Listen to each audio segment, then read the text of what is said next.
বাংলা বলছি চ্যানেলটি সাবস্ক্রাইব করুন এবং সমস্ত অনুষ্ঠানের আপডেট পেতে বেল আইকনটি অন করুন।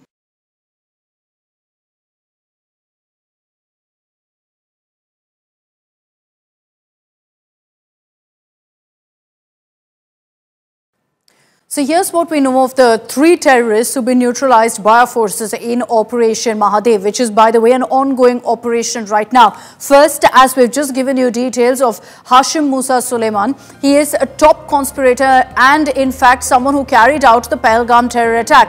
He was also responsible previously for the Solmark tunnel attack. This was in October 2024. So after infiltrating from Pakistan into India, Musa was involved in several terror attacks on Indian soil, had actually entered into Indian soil back in 2023, and since then carried out one terror attack after another, was linked overall by agencies to 6 terror attacks, which is why this is a big operation by our forces in which Musa has been eliminated. He's been involved in several attacks and masterminding several such attacks as well.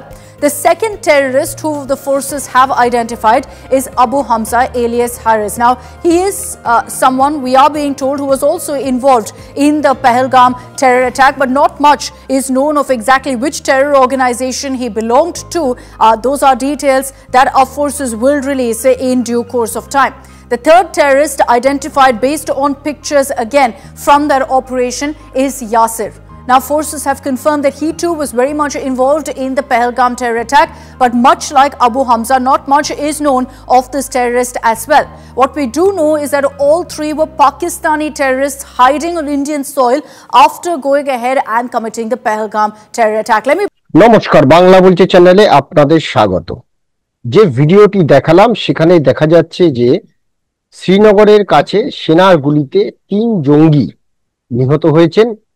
নাম দেওয়া হয়েছে operation Mahadev. এখন প্রশ্ন হচ্ছে, যখন সংসদে operation সিন্দুর নিয়ে আলোচনা হচ্ছে, তখন হঠাৎ অপারেশন মহাদেব নামে 3 জঙ্গি নিকেশ করা হলো এবং যা জানা যাচ্ছে সে পাহলগাম কাণ্ডের অভিযুক্তদের সঙ্গে রয়েছে। এখন প্রশ্ন হচ্ছে যে এই যে পহেলগাঁও নিয়ে সংসদে অপারেশন সিন্দুর আলোচনা, আর তার মাঝে হঠাৎ করে এই অপারেশন মহাদেব কেন, এটা নিয়ে কিন্তু বিরোধীরা প্রশ্ন তুলতে পারেন। যদিও এখনো যেহেতু কনফার্ম হয়নি যে 3 জঙ্গি কি এই পহেলগাঁও কাণ্ডের সঙ্গে যুক্ত ছিলেন, যদিও বলা হচ্ছে যে মুসা নামে, অর্থাৎ সুলেমান মাস্টার মাইন্ড, তিনি পহেলগাঁও হামলার মাস্টার মাইন্ড সুলেমান ওরফে হাসিম মুসা, তিনি নাকি এই এটার মাস্টার মাইন্ড। সত্যি সত্যি যদি তিনি, এখনো কনফার্ম করা হয়নি সেনার তরফে, সত্যি যদি হাসিম মুসা নিহত হয়, তাহলে বিরোধীরা কি এই প্রশ্ন তুলবে যে অপারেশন সিন্দুর নিয়ে যখন আলোচনা হচ্ছে, কেন অপারেশন মহাদেব, এটা কি পরিকল্পিত? এইগুলো নিয়ে আজকে আলোচনা করব। কিন্তু তার আগে আমি একটুখানি জানিয়ে দিই যে আপনারা সকলেই ইতিমধ্যে জেনে গেছেন যে জম্মু কাশ্মীরের শ্রীনগরের দাচি গ্রাম জঙ্গলে নিরাপত্তারক্ষীদের গুলিতে প্রাণ হারান 3 জঙ্গি। ভারতীয় সেনাবাহিনীর চীনের কোর নিজেদের সরকারি অ্যাকাউন্টে প্রথমে জানায় জঙ্গিদের ধরতে লিড ওয়াসে অপারেশন মহাদেব চালু করেছে তারা। জঙ্গিদের হতাহতের খবর তখনও পাওয়া যায়নি। পরে সেনাবাহিনীর তরফে বিবৃতি দিয়ে জানানো হয়েছে যে 3 জন জঙ্গি নিহত হয়েছে, অভিযান চলছে, কিন্তু তাদের পরিচয় আমরা যখন এই প্রতিবেদন করছি তখনও জানা যায়নি।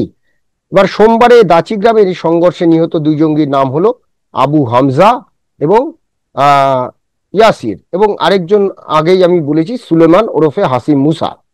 এই বাকি যে 2 জন, অর্থাৎ হামজা এবং ইয়াসির, এরা 2 জন পাকিস্তানের বাসিন্দা। কাশ্মীর জোনের আইজিপি বিধি কুমার বিরদিকে এ বিষয়ে সাংবাদিকরা প্রশ্ন করেছিলেন। তিনি বলেছেন যে শনাক্তকরণের প্রক্রিয়া চলছে, এই অভিযান শেষ হলে সবকিছু প্রকাশ্যে আনা হবে। কিন্তু প্রশ্ন হলো, কে এই সুলেমান ওরফে হাসিম মুসা? না, পাকিস্তান সেনার প্রাক্তন কর্মী সুলেমান ওরফে হাসিম মুসা। সে পাকিস্তান ভিত্তিক লস্কর ই তৈবা জঙ্গি সংগঠনের সক্রিয় সদস্য। গত 22 এপ্রিল পহেলগাঁওয়ের বৈশারণে ভয়ঙ্কর যে হামলায় 26 জনের প্রাণ গিয়েছিল, তাদের বেশিরভাগই ছিলেন পর্যটক। ঘটনার পর জম্মু কাশ্মীর পুলিশ এই হাসিম মুসার খোঁজে 20 লক্ষ টাকা পুরস্কার ঘোষণা করেছিল। এখন হামলার পর সুলেমান মুসা এই গান্ডেলবল জেলার লুকিয়েছিল বলে মনে করা হচ্ছে। অবশ্যই সে যৌথ বাহিনীর অভিযানে 2 সহযোগীর মৃত্যু হয়েছে। আহ আরেকটি বিষয় যেটা হচ্ছে অপারেশন মহাদেব কেন নাম দেওয়া হয়েছে না, শ্রীনগরের অদূরে মহাদেব পর্বতের একটি জায়গার নাম হচ্ছে মহাদেব পর্বত। সে মহাদেব পর্বতের পাদদেশে রয়েছে দাচি গ্রামের জঙ্গল, সেই কারণে এই অভিযানের নাম দেওয়া হয়েছে অপারেশন মহাদেব। এবং আরেকটি বিষয় যেটা সামনে আসছে সেটি হচ্ছে, যেটা জানা যাচ্ছে যে শ্রীনগরে জঙ্গলে চীনা রেডিও যোগাযোগ রাখছিল জঙ্গিরা, এবং গোয়েন্দারা টের পেতেই আটঘাট বেড়ে শুরু হয়েছিল অপারেশন মহাদেব। এখন প্রশ্ন হলো, সংসদে যখন এইরকম একটা আলোচনা চলছে তখন হঠাৎ করে অপারেশন মহাদেব, এটা কি পরিকল্পিত? কি বলবেন বিরোধীরা? আবার সত্যি সত্যি যদি পহেলগাঁও কাণ্ডের সঙ্গে যুক্ত যে জঙ্গি নিহত হন, তাহলে কি বিরোধীরা আবার এটা নিয়ে কি বলবেন? আজকে আমরা এই বিষয়গুলো নিয়ে আলোচনা করব। আমি বিপ্লব, আমার সঙ্গে রয়েছেন রাজনৈতিক বিশ্লেষক অধ্যাপক ডক্টর রাজাগোপাল ধর চক্রবর্তী। রাজাদা, আপনাকে স্বাগত। রাজাদা, শুনলেন দাচি গ্রামে নিহত 3 জঙ্গি, এবং সেই জঙ্গিদের মধ্যে একজন, যেটা জানা যাচ্ছে এখনো কনফার্ম করা হয়নি, মুসা, অর্থাৎ যে নাকি এই পহেলগাঁও কাণ্ডের মাস্টার মাইন্ড। এবং এই অপারেশনটার নাম দেওয়া হয়েছে অপারেশন মহাদেব। তো একদিকে যখন শ্রাবণ মাস, আমাদের পবিত্র শ্রাবণ মাস, আমরা জানি যে সেই শ্রাবণ মাসে দ্বিতীয় সোমবার, এবং এই সোমবারেই অপারেশন মহাদেব নাম দিয়ে এই জঙ্গি নিকেশ করা হলো, যদিও এখনো প্রকাশ্যে আনা হয়নি তারা পহেলগাঁও কাণ্ডের সঙ্গে জড়িত কিনা। তাহলে এই যখন সংসদে আলোচনা চলছে তখন এই অপারেশন মহাদেব কোথাও কি আবার বিতর্ক হবে বলে মনে হচ্ছে?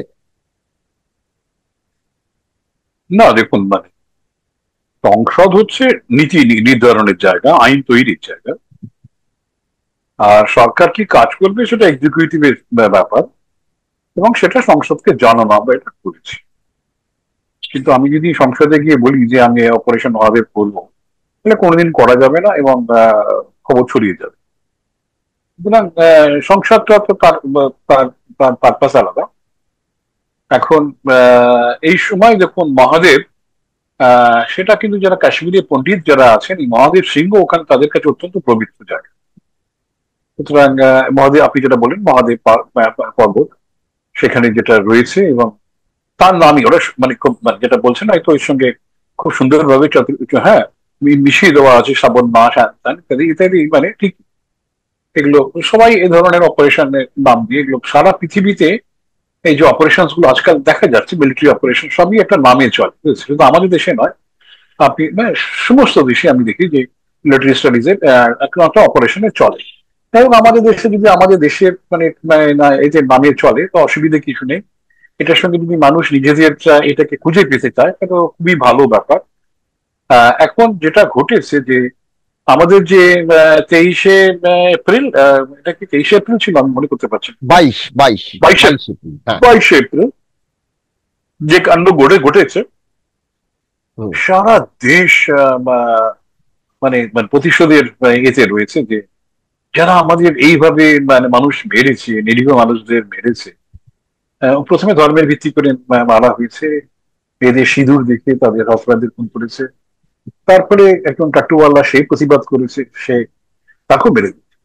এই নৃশংসতা সেটা সহ্য করা যায় না। আমরা তার জন্য ধর্ম দেখে মারা হয়েছে, যে এটা হয়নি। এটা কিন্তু পৃথিবী জঙ্গিরা কোনোদিন এইভাবে কাজ করে, এই প্রথম একেবারে ধর্মীয় কারণে, ধর্মীয় পদ্ধতিতে জঙ্গি জিনিসটা, জঙ্গি কার্যকলাপ করা হয়েছে, এটা অত্যন্ত নৃশংস। তো যাই হোক, তো বোঝাই যাচ্ছে কারা করেছে, এবং যে টিআরএফ রেজিস্ট্যান্স ফ্রন্ট তারাই বলেছিল যে আমরা করেছি। পাকিস্তান বললো আমরা এরকম নাম শুনিনি, ঠিক আছে। তারপরে ওরা বললো এলইটি এখন লাস্কার-ই তৈবা এখন অলমোস্ট ডিফান্ড অর্গানাইজেশন। কিন্তু আমরা দেখেছি যখন সিকিউরিটি কাউন্সিলে টিআরএফ নিয়ে আলোচনা হচ্ছিল তখন পাকিস্তান সেটাকে বাধা দিয়েছে। এখন আমেরিকা টিআরএফ কে আপনি দেখেছেন যে টেররিস্টের খাতায় তুলে দিন, TRF is now terrorist list, international America international terrorist list আছে, তাতে আছে। ইভেন কবে করবি সেটা তাদের ব্যাপার, বাকি চায়নার ভেটোতে হয়তো সেটা হয়তো সম্ভব নাও হতে পারে। তো যাই ঘটুক না কেন, সে এখন ভারত সরকারের এতেই কূটনৈতিক সাফল্যে এবং টিআরএফ এখন জঙ্গি লীগ। টিআরএফ দাবি করেছিল যে তারা পহেলগাঁও হত্যাকাণ্ড চালিয়েছে।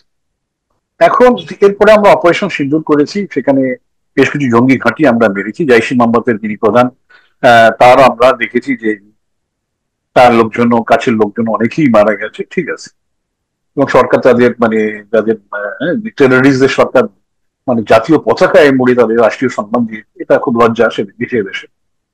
তো যাই, এগুলো আমরা করে আমরা অনেকটাই দুঃখ ভোলার চেষ্টা করেছি, কিন্তু ভেতরে আমাদের দুঃখ রয়ে গিয়েছিল যে যারা মারলো তারা কোথায় গেল, তারা তো ভারতবর্ষে ঢুকে পড়েছিল, কোথায় তাদের? তো এটা নিয়ে বিরোধীরা খুব সোচ্চার ছিল যে ব্যর্থতা, পুলিশের ব্যর্থতা, আমাদের মিলিটারি ব্যর্থতা, সবকিছুই বলছিল। এখন যেহেতু এরা সুইসাইড বোম্বার কখন কি করে আপনি বুঝতে পারবেন না। এরা জীবনটাকে তোয়াক্কা করে না, মেরে দিয়েছি, এরা হয়তো মরে গিয়ে অন্যদেরকে বলো কবর দিয়ে দেয়, হ্যাঁ, যা খুশি করতে পারে, আপনি কিছুতেই এদের ধরতে পারবেন। এদের অত সহজ নয়। এরা অন্য কোনো জায়গায় মারাও গেছে কিনা আমরা জানি না, বা এখনো বেঁচে আছে কিনা তাও জানি।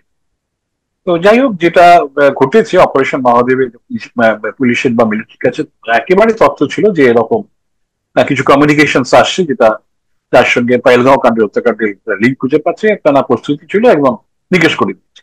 মিলিটারি ডিটেলসে যাওয়ার আমি যেতে চাইতে না, ঠিক আছে। সাফল্য তো বটেই, 3 জন জঙ্গির দেশেই মারা গেছে। যে সমস্ত অস্ত্রশস্ত্র যে ছবি প্রকাশ পেয়েছে তাতে দেখা যাচ্ছে তারা সেগুলো ফেক কিনা আমি জানি না, সেগুলোতে তাদের তার সঙ্গে অত্যাধুনিক যন্ত্রপাতি অস্ত্রশস্ত্র রয়েছে। তো আজকের যারা আজকের দেশবাসী কিন্তু অনেকটাই শান্ত বোধ করছে যে যারা আমাদের এরকম ভাবে মারলো, আমাদের নাগরিকদের, সহ নাগরিকদের যন্ত্রণার মধ্যে, বাচ্চার সামনে, বউয়ের সামনে যাদের প্রত্যেকে মেরেছে, এই তো আমরা জবাব আজকের বোধহয় অনেকটা শান্তি তারা পাবেন, যে জবাব তারা পাবেন। কেননা একদম এই জায়গাটা রাজাদা প্রশ্ন যে এখনো পর্যন্ত আমরা যখন এই প্রতিবেদন করছি তখন পর্যন্ত এখনো কনফার্ম হয়নি। এগুলো সবই বিভিন্ন সংবাদ মাধ্যম সূত্রে জানা, এবং আমরা যেটা শুরুতেও দেখিয়েছি, ইন্ডিয়া টুডে প্রথম এই খবরটি ব্রেক করেছিল আজকে সকালবেলা। তো ইন্ডিয়া টুডের ওই খবরটি আমরা দেখিয়ে এই অনুষ্ঠানটা শুরু করেছি। কিন্তু প্রশ্ন হচ্ছে রাজাদা, অপারেশন সিঁদুর কোথাও একটা হিন্দুত্ব, অপারেশন মহাদেব কোথাও একটা হিন্দুত্ব, এই যে প্রত্যেকটা অপারেশন তার মধ্যে কোথাও যখন সারা দেশ জুড়ে একটা কোথাও কি মেরুকরণের চেষ্টা? না, দেখুন, মেরুকরণ ভারতবর্ষে যে মহাদেবের নামে হবে না, ভারতবর্ষে এটা না, অন্য কোনো নামে হবে, এটা তো ভারতবর্ষের অধিকাংশ মানুষ সেটা মেনে নাও নিতে পারে। এবং আমাদের দেব দেবীদের নামে আমরা যদি কিছু কথা বলি, আমাদের সে অধিকার আছে। অন্য ধর্মের আমি বলছি কেন, যে দেখুন, সিঁদুর হচ্ছে বাঙালি তো বটেই, হিন্দু মহিলাদের কাছে একটা সিঁদুর হচ্ছে তাদের জীবনের একটা বড় কি বলবো অংশ আর কি। হ্যাঁ, তারা বিবাহের পরে সিঁদুর পরে, এবং যতদিন তাদের স্বামী বেঁচে থাকে এই সিঁদুরটা তাদের কাছে সারা বছরের একটা ঔজ্জ্বল্য প্রতীক। তো সেই জায়গাটা থেকে এই অপারেশন সিঁদুর একদিকে নাম দেওয়া হয়েছিল কারণ বেঁচে সিঁদুর দেখে মারা হয়েছিল বৈশাখে। আর এইখানে মহাদেব পর্বত যে রয়েছে, তাই এটাতে, তাহলে এটা কি পরিকল্পিত? আপনার কি মনে হয়?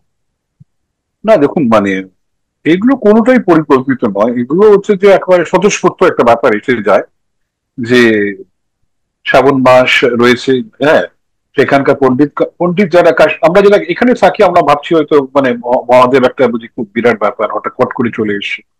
কিন্তু কাশ্মীরি পণ্ডিতদের কাছে মহাদেব সিংহটা আচমকা কিছু না। এই যে যেটা সংবাদ জায়গা এখনো পর্যন্ত প্রকাশ পেয়েছে যে 14 দিন ধরে চীনা রেডিও একটা ফ্রিকোয়েন্সি, এবং যেটা 14 দিন ধরে নজরদারি করা হচ্ছিল। অর্থাৎ আমি এই জন্য বলছি যে 14 দিন ধরে নজরদারি করার পরে এটা আঁট ঘাট বেঁধে আজ সকাল থেকে পুরো এই জঙ্গল, দাচিগ্রাম জঙ্গল জুড়ে ঘিরে নিয়ে সিআরপিএফ, পুলিশ এবং সেনাবাহিনী পুরোটা ঘিরে নিয়ে এই যে অপারেশন, অর্থাৎ এই যে 14 দিন ধরে নজরদারি, এবং সেখানে যে পুরো জিনিসটাকে একটা পরিকল্পনা মাফিক ঘিরে নেওয়া জঙ্গিদের, সেটাকেই আমি বলছি যে বিরোধীরা এটাকে বলবে না তো পরিকল্পিত। আমি এই জায়গা থেকে বলছি রাজনৈতিক। দেখুন, পরিকল্পনা ছাড়া তো আপনি এ ধরনের কাজ করতে পারবেন না। জঙ্গিরা এসেছে, আপনাকে তাদেরকে একেবারে বুঝতে না দেওয়া, তারা যে জায়গায় আছে সেটা সম্বন্ধে আপনাকে একেবারে, সেটা আপনি আপনি যুদ্ধ যদি ঘোষণা করেন আমি আজকে যুদ্ধ করব, তাহলে তো আপনি পারবেন না, বুঝেছেন? সুতরাং কিংবা এক সপ্তাহ পরে যুদ্ধ করবো, যুদ্ধ যারা করে জানে স্ট্র্যাটেজি আপনি কখনোই যদি বলে দেন তাহলে আপনি যুদ্ধে অসফল হবেন। সুতরাং সেটা অপারেশন মহাদেবটাকে আজকের নাম দেওয়া হয়েছে কি 14 দিন আগে দেওয়া হয়েছে আমি জানি, বুঝেছেন? নিশ্চয়ই অপারেশন শুরু হয়েছে, সেখানে সিআরপিএফ আছে, রাষ্ট্রীয় রাইফেলস আছে, অন্য নানান এজেন্সিস আছে, পুলিশ আছে। সুতরাং কোঅর্ডিনেশন বহুদিন ধরে চলছে এবং এবং নামটা আগে থেকে দেওয়া আছে কিনা আমি বলতে পারবো না, তবে তাদের কি দায়িত্ব সাধারণত কেউ কেউ জানে না কি তাদের দায়িত্ব।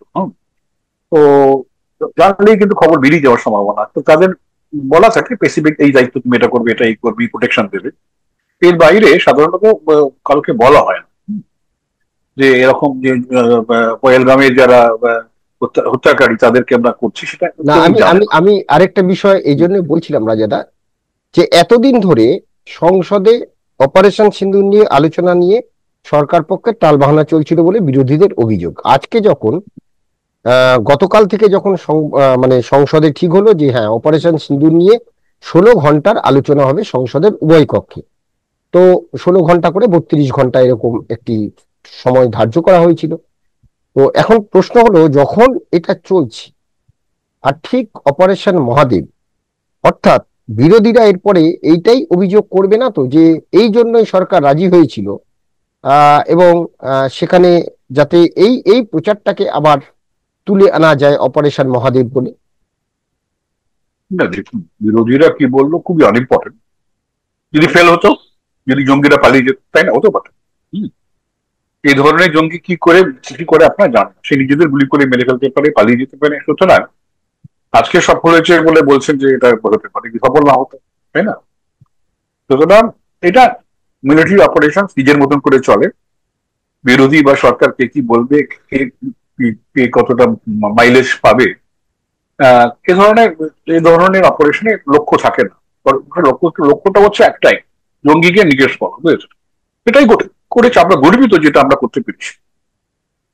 আমি সাধারণত এই ধরনের কোনো মৃত্যুকে আমি আনন্দ পাই না, কিন্তু যারা আমাদের মেরেছে, সুতরাং তাদের জবাব তাদের পাওয়া উচিত। এটা আমাকে খুবই মনে করিয়ে দেয় যে যে জবাবটা ভারত দিয়েছে এটা যথার্থ জবাব পায়নি। সুতরাং যারা এইটার জায়গায় সবাইকেই মানতে হবে। এতে যদি কারোর আঘাত লেগে থাকে তাহলে কিছু করার নেই। এই 3 যারা মারা গেছে তাদের ধর্ম এক, এখন এক ধর্মের মানুষকে মারা হচ্ছে বলে এটা যদি কেউ অভিযোগ করে, বিরোধীরা অভিযোগ করে, তাহলে কিছু করার নেই না। কেন যারা হ্যাঁ, এবং এদের প্রত্যেকের কাছে অস্ত্র পাওয়া গেছে বলে ছবি এসছে, একদম আমরা দেখেছি সেই ছবি এসেছে, তাই না? সুতরাং যে এদের ধর্ম দেখে মারা হয়নি, ওরা আমাদের ধর্ম দেখে মেরেছে, আমরা ওদের ধর্ম দেখে মারি। ওরা জঙ্গি বলেই আমরা তাদের মেরেছি। এইটাই হচ্ছে যে অপারেশনের সাকসেস। মহাদেব সেটাই বলে যে হ্যাঁ, বিনাশ করো, সেটাই আমরা করতে পেরেছি, দুষ্কৃতীদের বিনাশ সেটাই আমরা করতে পেরেছি। এটাই হচ্ছে যে আমার মনে হয় যে অপারেশন মহাদেবের বড় সাফল্য। এবং যদি দেখা যায় যে এরাই আসল যারা হত্যাকারী, আমাদের আনন্দ নিশ্চয়ই বাড়বে। কিন্তু যদি দেখাও যায় এরা নয়, তাহলেও আমরা আনন্দিত যে জঙ্গিদের হত্যা করতে পেরেছি। একদম, এরা হয়তো অন্য কারোকে আরেকটা পহেলগাঁও কাণ্ড করতে পারতো না, অন্য কোথাও করতে পারতো। সুতরাং জঙ্গিদের যেভাবে জঙ্গিরা চলতে চাইছে, মানুষ মেরে তারা আনন্দ উল্লাস করতে চাইছে, এইটা করতে দেওয়া যাবে না। কিন্তু তারা আসুক, মেইন স্ট্রিমে ফিরে আসুক, অস্ত্র সারেন্ডার করে জীবনযাত্রার মধ্যে আসুক, শান্তিপূর্ণ ভাবে থাকুক, সেটা তো ওয়েলকাম না। তারা যদি মিলিটারিতেও জয়েন করতে চায়, ট্রেনিং দিয়ে, তাদের সেটা ভারত সরকার নিশ্চয়ই ভাববে।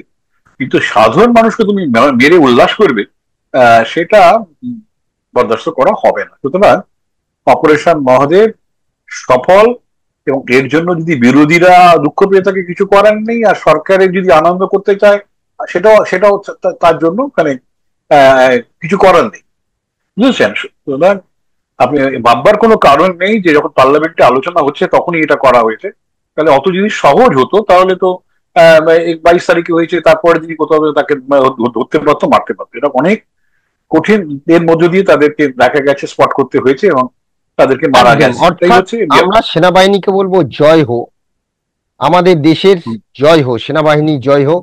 সেনাবাহিনীর জন্যই কিন্তু ভারতের যে সেনাবাহিনী, তাদেরকে আবারও স্যালুট, যে তারা আমাদের নিরাপত্তার জন্য যেভাবে এই অপারেশন গত 14 দিন ধরে পরিকল্পনা করেছে, তাতে বিরোধীরা হয়তো কি বলবে আমরা জানি না, কেন অপারেশন সিন্দুর তারা জানতে চাইছে।